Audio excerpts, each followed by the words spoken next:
খেলছেন group B Mofizuddin এবং ফিলোফাই। 1 2 3 শুরু।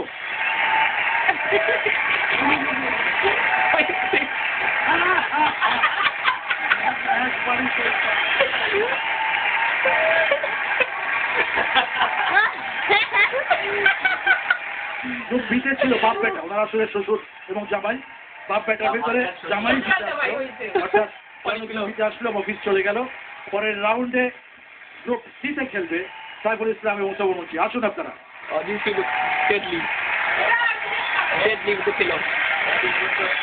1 2 3 Oh. The white weak shot and a comeback. This is getting very tense now. You can't hit me. And a right hook. Up to the people and counter attack. Beautiful. Beautiful. আমরা পেয়ে গেলাম group C থেকে সাইফুল ইসলাম। সাইফুল।